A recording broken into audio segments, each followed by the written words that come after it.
Mail usually comes by 4 o'clock on Fridays. It was after a holiday, so I guess that's why they came at 7 o'clock.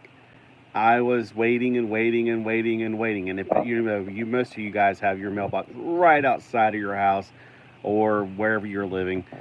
Mine, I have to walk a quarter of a mile down to get the mail. And I was wearing sandals, which was a stupid thing to wear when you're walking down.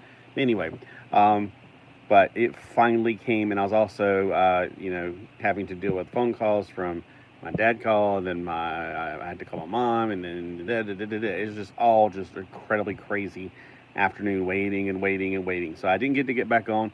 So maybe today I will be able to get on to do this for you guys, with you guys, so you can see how awesome or how terrible this kid is. I mean, I'm not going to be honest. I'm not going to be honest. I'm not going to be honest with you. I'm not going to be, what's the word? Biased. That's the word I'm looking for. But I want to focus on something that I did get in the mail because I waited until 7 o'clock. It is this little Mushi. I was about to title this My First Glyos, but it is not My First Glyos. My first Glyos figures, to my knowledge, are the four horsemen, their version of the outer space men. I think I have a video on here if I need to make one because I do love those figures. The four horsemen is a company that I think they did the He-Man figures, if I'm not mistaken. I could be completely off, but I bought these at something a long time ago. They were the outer space men. Now, they are not from the 60s. They're not that long ago. It was more like the... probably around 2010 is when I got them. But the outer space men were like 4-inch figures with the Glyos system, which I'll explain in a second what that is. And I could take those figures and interact it with this figure, rearrange it. Kind of think like,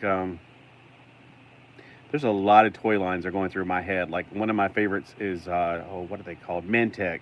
These remind me a lot of miniature Mentec. Now, this is my first one I've gotten since then. Those four figures from the outer space men are the only ones that I had up to this point, and I really don't want to rearrange them. They look perfect just the way they are. And this is my first character for what I'm going to be, hopefully, maybe, I don't know, collect. I know that this particular figure is, it's got some things that I'm going to have to either get used to. It's just very different. It was really inexpensive, which explains why it's probably not the best of the Glyos systems, but it's got its own characteristics. Now, if this was just a solid hunk of plastic, I'd probably be just as happy with it. Here's the little sidekick that is like that. It's a solid piece of plastic.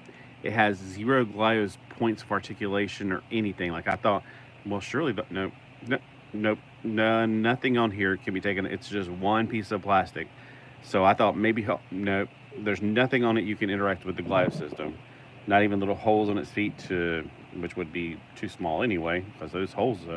his feet are smaller than the Glyos points. So that little character right there, it does stand on its own. Now, before I say, let me take out my measuring stick and measure it, keep in mind, you can change this to whatever size you want to. So for me to measure it, say it's this many, whatever, it's not 100% true. So I can tell you right now, in this current configuration, he's about 3 inches tall. Oh, you know what I should have done? When I get my other Warriors or other things, they remind me more of Imaginext and Battle Beast. Ding. This kind of reminds me of Battle Beast a little bit. And in other terms, 7 to 8 centimeters tall. Now, again, whenever I get my other, what I call Battle Tribes, I will get out my Battle Beast, and I'll get out my Imaginext, and we will do some more comparison between them. So he is about 3 inches tall in the current configuration. Even when I got him out of the package, the shoulders were not on him. He had his arms... Let me see if I can do it for you. You can completely take these apart, and the points of articulation he has are just completely based on that. So he was like this, and I thought, ugh, gosh, he looks stupider than I remembered. And I think he did that just so he can pack them without having it to cut through the bag. He also had his antenna, which I didn't know could be removed, but it was in his hand as a weapon. I don't want to remove it. It was kind of hard to get in there, but... yeah, the shoulders are articulated only, because that is a point of the, whenever you put these Glyos joints into place, they not only, make it rearrangeable to your suitings, they make it where you can create your own things, but it also, it adds a point of articulation, but it's not, I'm used to more articulation like this, like a ball joint or like a hinge joint, like he's got a ball joint. And let's compare him to my favorite figures. Okay, so here he is beside by side of a micro man figure. He looks like he can belong in the universe. He could be uh, like like not a giant monster, but a smaller monster. Like he's a beetle, so beetles are smaller. And honestly, since he's a beetle, he kind of belongs in the Micronaut universe because the Micronauts. This is 1-to-1 scale technically. I know this is a 1/18 scale figure, or maybe even a 1/24 scale. But in the universe of the Micronauts, this is a 1/1 scale. When they were in our world, although Marvel Comics said they were 6 inches tall, I was like, Marvel, seriously, no. Keep it straight. Here he is beside of a 4-inch, or well, 3 3/4 inch Action Masters Transformers, which is, Bonsaitron's kind of. Well, I never knew what he was. I could never figure that out. I'd always look at these Action Masters that never had previous incarnations and wonder who is he and what was he. Now, some of them are pretty easy. Like, I think there was one that was like a gun, a wooden gun instead of a metal gun. This one, I never knew what he was originally, so he could probably be a beetle, sort of. He kind of has buggy colors. I don't know. I know when they finally did give him an alternate form, it was an alligator or something like that, but it was really, they just repainted Skull Crunch. So it wasn't true to mythology, I guess. Although I really don't know. I've never known if they ever, before the modern times, came up with an alternative form for him. He just appeared on the scene as an Action Master. All right, so here he is again. So pretty good scaling for those. He's a little on the stout side. So yeah, once again, you can take these things apart and rearrange them however you want to. His hands, I heard sometimes they make hands that are also alternate heads. I'm not sure if that could be an alternate head. It could, I guess, in some warped imaginations. He's got like a buggy appearance, and if you look at the head, it doesn't seem to have articulation as much, and when you pull it to the side, it raises up, and I think it's because just the way it's designed.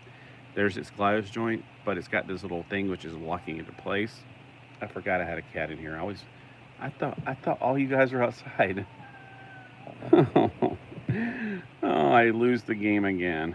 All right, sweetie, hold on. I thought you were outside playing with your brothers. How do they keep getting in here? I swear I have them all outside. All right. Oh, no, that's right. I could not get him to save my life to get outside. He wants to stay with me all the time. And now he wants attention because he sees you guys are getting attention. All right, so the feet are where it kind of bugs me because it's got a V crotch. So when you put him in a sitting position, he raises his legs apart. And that makes it harder for him to stand. So you kind of have him slouching over a little bit to have him stand properly. Like, I don't like his legs that close together when he stands. Personally, it just looks weird for me to have the legs going from a wide thigh to a smaller stance. I think, normally on people, you want your feet to either be directly under your hips or to the outside of your hips. Like for him, slightly outside of it. Although I just noticed my Micro Man, because he's standing on magnets, his feet are closer together than his hips. But he's on a magnetic, or he's on a the lamp beside of me is mostly metal, so that's what he's on. All right, so we don't have any knee joints, but he does have a swivel. All the joints are swivel, so if you want him to have bending points, you got to put a 45-degree angle thing on, like on his arm right here. There's a 45-degree angle by nature of the shoulder pad, and so you just have to rotate things around. I kind of hate that for the simple fact that I hated it on Star Wars figures. But since he's a little bit more in natural armor, like in nature, there's crustaceans and bugs that have their own armor, it doesn't bother me as much. Now, when it's on Star Wars figures, it just really ruined everything. It was a weird aesthetic, especially like on. In my mind, I can see his Princess Leia arm and how the dress would droop, and then when you would try to bend it, it would droop upside down. It was just really strange. So if you want it to bend any at all, you're gonna have to work with the joints a little bit. And I could probably pull that off and put it down here, but this is the current configuration that I like for him. And I may get bored, and I may want to switch it around. I might want to have longer legs and shorter arms. Just depends on which way you want it. He does have some little things right here that are kind of like Batman. And he is called, actually, he came in this bag, he is called the Burning Mushi. I think I spelled that right on the intro thing. It came off a little bit, probably on my fingers from opening the bag. You know how marker comes off on fingers off the plastic bags. So this is my first foray into the modern Glyos things. I haven't bought any Glyos in about 10 years, and even then, I just thought, hey, outer spaceman. I didn't think anything about Glyos and the whole artistic factor to it. So this was about $5 and $6 or something, about $12 shipped. The shipping and handling was about the same price as it was a little bit more than the actual, but the bid ended on the eBay, on eBay. You know what I just realized? In the background, I keep on looking at it. He looks a lot like, he looks like he would be a good friend to him, the same color scheme, the orange and black. So yeah, there we go. That's a good pairing. All right, so anyway, let me know if this is something you picked up, and what do you think of these, and if you have a Mushi. And maybe like give me some information, like is the Mushi one of the stronger or weaker designs? I don't know. Like I said, there are some things that I like about it. There's some things that I don't like about it. I'm probably going to have to deal with that with all of them. The battle tribes are what I'm really eager to get. This one was just something I was like, hey, for $10, why not? I mean, well, 11, 12, whatever, after taxes and shipping and handling and all other stuff. Probably that's what knocked it over the $10 mark, was that taxes. All right, so anyway, if you're into this stuff, maybe you could tell me a little bit more. I've been doing a lot of research, watching a lot of videos, like the Dark Cosmic guy, whatever, and Dark Cosmos guy, I can't remember his name. I want to put somebody in the bass that's a microphone. Like, what are you talking about, bass? In the background, the new bass. He looks like he's hitting on the Barbie doll. Hey, baby, what you doing? No, get your arm inside. Stop looking at her. All right, there we go. So I like to pretend like this is a Microman bass, and it's also got transformers. Yeah, I love that bass. It's so awesome. Does he fit into the bass? Let's see. He's too big to fit on here. Like, oh, he's got this thing on his back I forgot to say anything about. It was an extra, oh. Okay, well, I did not, okay. When I put it on him, this part was not separated. I thought it was part of the actual thing. I think it's an alternate head mode. I'm not quite sure what this is. I couldn't get it to go on any, like I was looking for a hole in his arm to get it going like a shield or something. I couldn't figure out what to do with it. Now I see. Let me try that real quick since we're here. So I didn't know that thing came out, so that's interesting. It looks kind of like an alternate head mode. Like, look at that. Does it bug you, this character? I made it funny. Okay. Yeah, I was going to do the Lego thing this morning, but I was like, no, I won't get it done in time, and I want to get some work done before I go and let the cat out. Because at 9 o'clock, I'm watching Orbital Bacon's cartoons on Saturday mornings. Because I like to do my Saturday morning cartoons just like I did back in the good old days, and play some Minecraft while I'm watching them. All right, so we got, yeah, this side looks like he's got little pinchers right here. And then if you turn it around the other way, so I think it's an alternate head is what it is. I just put it on his back like it was a backpack. All right, without that now on his back, can he fit on here now? Yeah, he fits fine. It's a little bit like he's gonna like do that.